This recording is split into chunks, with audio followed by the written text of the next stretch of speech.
I stood outside the IRS building, clutching a folder that would destroy 2 careers and expose a corruption scheme worth hundreds of thousands. My hands trembled as I thought about Karen and Brad, probably having their morning coffee right now, completely unaware that their perfect little conspiracy was about to crumble.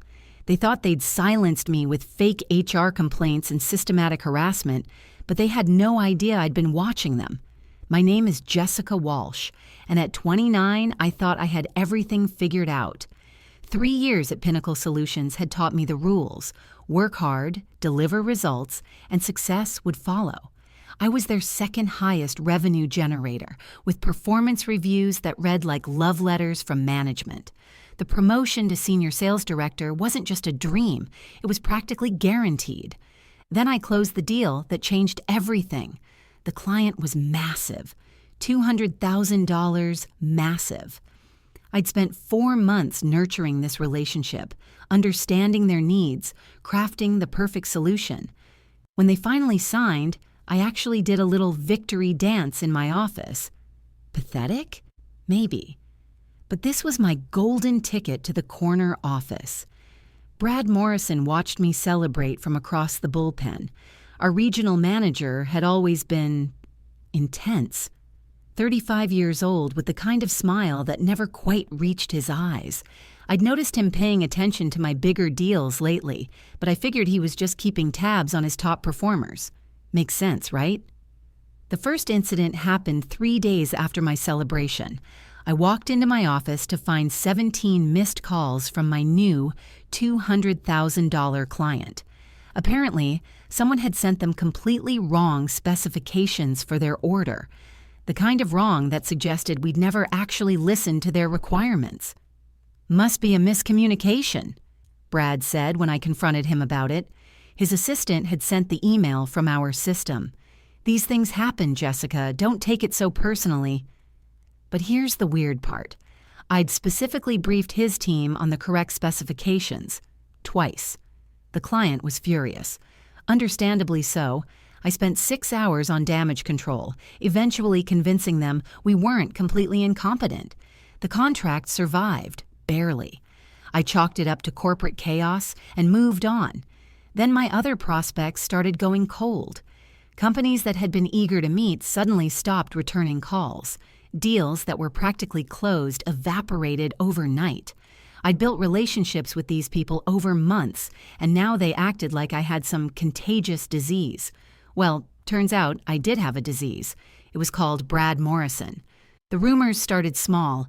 Whispers that I was cutting corners to close deals. Suggestions that I was perhaps too friendly with male clients. The kind of vicious gossip that spreads through offices like wildfire, especially when it involves a successful woman. I'm methodical by nature. Sales taught me to track everything, document patterns, analyze data. So I started keeping records. Every suspicious meeting conflict that appeared on my calendar. Every time crucial information mysteriously got lost between departments. Every client who suddenly received contradictory messages after I'd clearly communicated our position. The pattern was undeniable. Brad Morrison was systematically destroying my career. Colleagues who used to grab coffee with me started avoiding eye contact. My work remained excellent. I made sure of that. But my reputation was crumbling like a sandcastle at high tide. The promotion I'd earned through 3 years of dedication started feeling like a distant fantasy. Let's not forget the beauty of corporate politics. Brad grew bolder as my isolation increased. He'd schedule mandatory meetings during my client presentations. He'd volunteer me for impossible deadlines while publicly expressing concern about my recent performance issues. The man was an artist, a sadistic, career-destroying artist. I documented everything with the obsessive attention to detail that had made me successful in sales, dates, times, witnesses, email threads. I built a case that would make any lawyer proud. Brad Morrison was harassing me, sabotaging my work, and spreading lies about my professional conduct. I had evidence, I had documentation, I had proof. What I needed was someone in power who would actually listen, someone who could stop this nightmare before my career became collateral damage in whatever twisted game Brad was playing. Karen Fletcher seemed like the perfect solution. As HR vice president, she had the authority to investigate and the professional obligation to protect employees from harassment. I had no idea I was walking into a trap that would make Brad's sabotage look like child's play. Karen Fletcher's office felt like a sanctuary. Mahogany desk, degrees on the wall, those inspirational posters about teamwork and integrity. She listened to my entire story with the kind of professional attention that made me feel heard for the first time in months. "This is very concerning, Jessica," she said, reviewing my documentation with what seemed like genuine interest. "We take harassment claims extremely seriously at Pinnacle Solutions." I'd organized everything chronologically: email screenshots showing Brad's interference with my clients, calendar conflicts that weren't coincidences, a timeline of rumors that traced back to his department like breadcrumbs leading to a very obvious gingerbread house. Karen nodded at all the right moments, made sympathetic sounds when I described the isolation, asked follow-up questions that suggested she understood the gravity of Brad's behavior. For 45 minutes, I actually believed the system might work. "I'll need to keep copies of these documents for our investigation," she said, sliding my folder into her desk drawer. "We'll conduct interviews with relevant parties and get to the bottom of this situation." Relief flooded through me like cool water on a burn. Finally, someone in authority was taking this seriously. Someone who could actually stop Brad's campaign of professional destruction. "How long does the investigation usually take?" I asked. "These things require thoroughness, but we'll move as quickly as possible. I'll be in touch within the week." I walked out of that office feeling lighter than I had in months. Justice was coming. The documentation was solid. Brad Morrison's reign of terror was about to end. Well, let's just say my optimism was a bit premature. 3 days later, I found a formal disciplinary notice in my employee mailbox, written warning for declining performance standards, and reported unprofessional conduct with clients, the kind of document that goes in your permanent file and kills any chance of promotion. My hands shook as I read the details. Complaints from clients I'd never heard of, performance metrics that didn't match my actual numbers, allegations so specific and damaging that they read like a prosecutor's closing argument. I stormed back to Karen's office, clutching the disciplinary notice like evidence of some cosmic mistake. "There seems to be some confusion," I said, trying to keep my voice steady. "You're investigating Brad Morrison for harassment, but somehow I'm getting written up?" Karen looked at me with polite bewilderment. "I'm sorry, Jessica, but I'm not sure what you're referring to." "What investigation?" The world tilted sideways. "Our meeting 3 days ago. My documentation of Brad's harassment? You said you were taking it seriously." "I think there's been some misunderstanding. We haven't met recently, and I don't have any record of harassment complaints in your file." I stared at her. The same woman who'd spent 45 minutes reviewing my evidence was now pretending our conversation never happened. The folder I'd given her had apparently vanished into corporate thin air. "Karen, you have my documentation. The emails, the timeline, everything." She opened my HR file with theatrical precision. Inside were the disciplinary notice and some performance reviews. Nothing else. 3 years of meticulous record-keeping had disappeared like a magic trick. "I'm concerned about these performance issues," Karen continued, as if I hadn't just described an elaborate cover-up happening in real time. "Perhaps we should discuss strategies for improvement." That's when I realized I wasn't just fighting Brad Morrison anymore. The corruption went higher up the food chain than I'd imagined. The next few weeks turned into professional purgatory. My client complaints multiplied like rabbits. Companies I'd never contacted filed detailed grievances about my alleged misconduct. My performance metrics looked like I'd been actively trying to sabotage my own career. Brad became insufferably confident. He'd smile at me across the office with the expression of someone who knew exactly how untouchable he'd become. During team meetings, he'd make subtle references to employees who don't meet our standards while looking directly at me. Meanwhile, Karen Fletcher continued her Oscar-worthy performance as the concerned HR executive, just trying to help a struggling employee improve. Every interaction felt like gaslighting with corporate benefits. But here's the thing about systematic harassment. It makes you paranoid in useful ways. When everyone's lying to you, you start questioning everything. When the official channels are corrupted, you start looking for unofficial answers. I couldn't prove Karen and Brad were working together, but their coordination seemed awfully convenient. His sabotage escalated right after my HR meeting. Her memory loss coincided perfectly with his boldness increase. The timing felt less like coincidence and more like choreography. That's when I made what was probably the most career-threatening decision of my life. I started following Karen Fletcher after work. Look, I know how that sounds. Stalking your HR VP isn't exactly recommended in any employee handbook, but when the system is rigged and your reputation is being systematically destroyed, desperate times call for potentially lawsuit-inducing measures. Karen left the office at exactly 5:30 every day. She drove a modest Honda Civic that fit her HR salary perfectly. She dressed professionally, but not extravagantly. Everything about her screamed middle management respectability. Then she drove to a neighborhood that definitely didn't scream middle management anything. The house was gorgeous. 2 stories, perfectly manicured lawn, the kind of place that screams, I have money and want everyone to know it. I parked down the street and watched Karen pull into the driveway like she owned the place, which apparently she did. But here's where it gets interesting. Brad Morrison's car was already in the driveway. I sat in my car staring at this $800,000 house, trying to process what I was seeing. Karen Fletcher, HR Vice President, was living with Brad Morrison, Regional Sales Manager. The same Brad Morrison who was destroying my career with her enthusiastic assistance. The same Karen Fletcher who made maybe $60,000 a year was somehow affording a house that cost more than most people's lifetime earnings. My sales brain kicked into analytical overdrive. Numbers started connecting in ways that painted a very ugly picture. Brad approved vendor contracts. Karen handled HR complaints about employees who asked too many questions. Together, they could eliminate anyone who threatened their perfect little system. Over the next week, I confirmed my suspicions.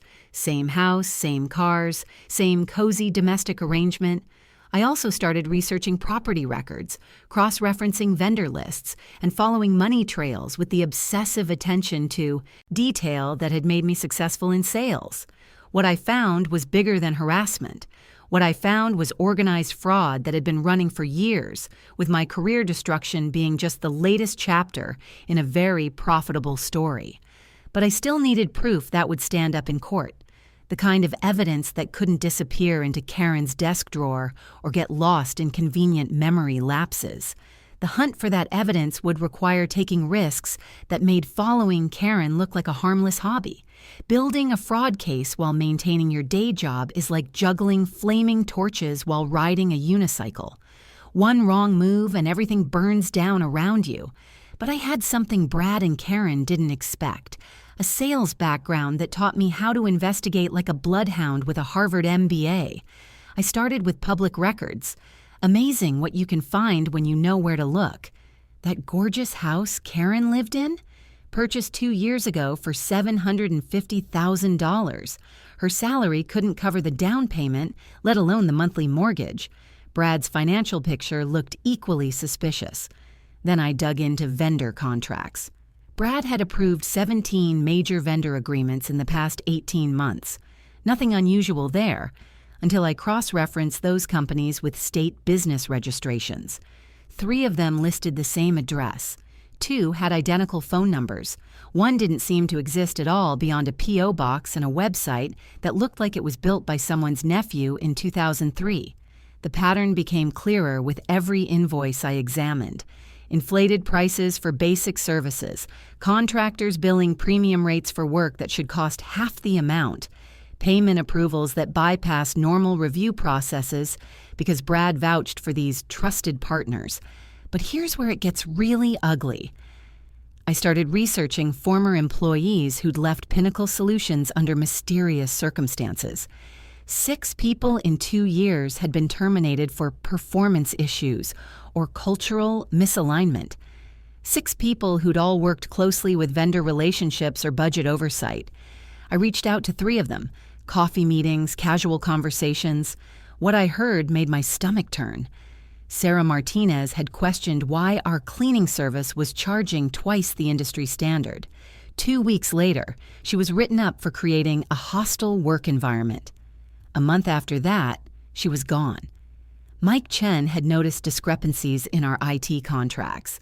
Suddenly, his project deliverables were never good enough. His team started receiving contradictory instructions. Sound familiar? He lasted 6 months before accepting a voluntary resignation. Lisa Park had been the closest call for Brad and Karen.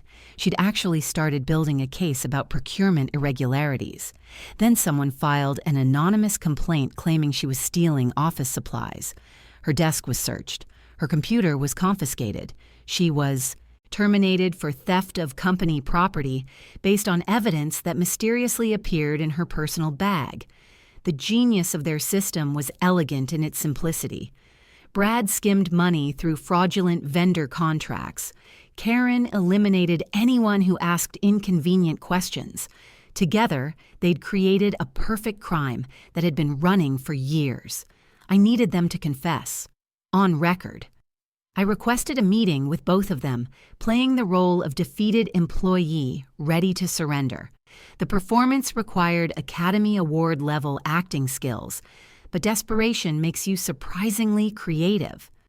I know when I'm beat, I told them, sitting in Karen's office with my phone recording in my purse. I just want a decent reference letter so I can find another job. Brad practically glowed with satisfaction. Smart move, Jessica. Sometimes you have to know when you're outmatched. How do you do it? I asked, letting genuine curiosity creep into my voice.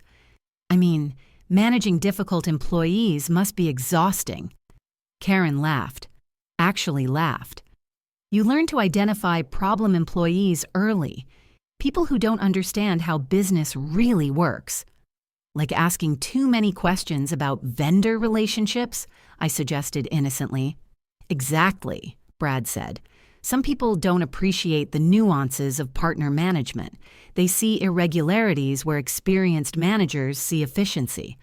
23 minutes of conversation, 23 minutes of them essentially confessing to fraud, harassment, and systematic employee elimination. My phone captured every self-incriminating word. I had financial evidence, testimony from victims, recorded confessions, documentation that couldn't disappear into Karen's magical filing system. Time to deliver justice.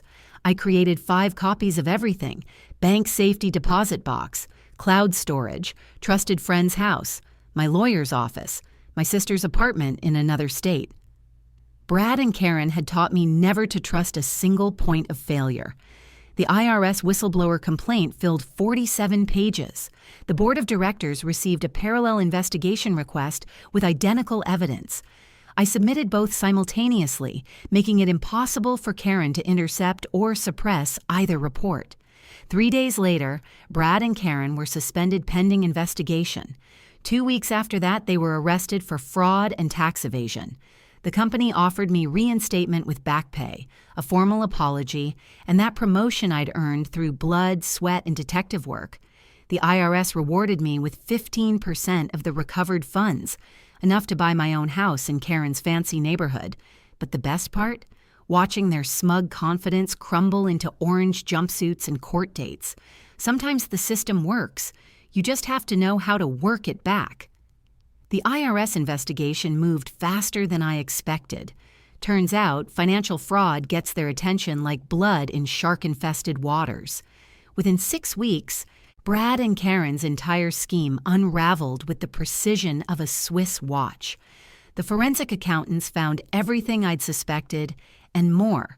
Shell companies funneling money through fake invoices, vendor kickbacks totaling nearly $400,000 over 3 years, property purchases that screamed money laundering to anyone with functioning brain cells. Brad tried to pin everything on Karen during his interview. She threw him under the bus so hard it left tire marks, watching two criminals destroy each other while trying to save their own skins. Pure poetry. The company's board acted swiftly once they realized their liability exposure. New management. Policy overhauls. The kind of corporate house cleaning that happens when executives discover fraud happening under their noses. My former colleagues suddenly remembered how much they'd always liked me. Amazing how friendly people become when you're no longer the office pariah. Sarah, Mike, and Lisa all received settlement offers for wrongful termination, justice served with a side of financial compensation. The whistleblower reward exceeded my wildest expectations. 15% of recovered funds meant enough money to buy that house I'd always dreamed about. The same neighborhood where Karen had lived her fraudulent lifestyle. Irony tastes surprisingly sweet. Brad got 18 months in federal prison. Karen received 2 years for her leadership role in the conspiracy. Their dream house went into foreclosure within 3 months. The Honda Civic got repossessed shortly after that. I attended their sentencing hearing. Professional curiosity, mostly. Brad looked defeated in his orange jumpsuit. Karen appeared smaller somehow, diminished without her corporate authority. Neither made eye contact when the judge detailed their crimes. The promotion came with a corner office and salary increase that reflected my actual worth. My first day as senior sales director, I hung my whistleblower certificate next to my sales awards, a reminder that integrity pays better dividends than corruption ever could. New employees sometimes ask about the framed newspaper article on my desk. Local executive exposes major fraud scheme. I tell them the story serves as office decoration and career advice rolled into one neat package. Brad and Karen thought they'd destroyed me. Instead, they created their own destruction while accidentally launching my career into the stratosphere. Sometimes the best revenge isn't getting even. It's getting promoted while your enemies get prison sentences. The system works when you know how to work it properly.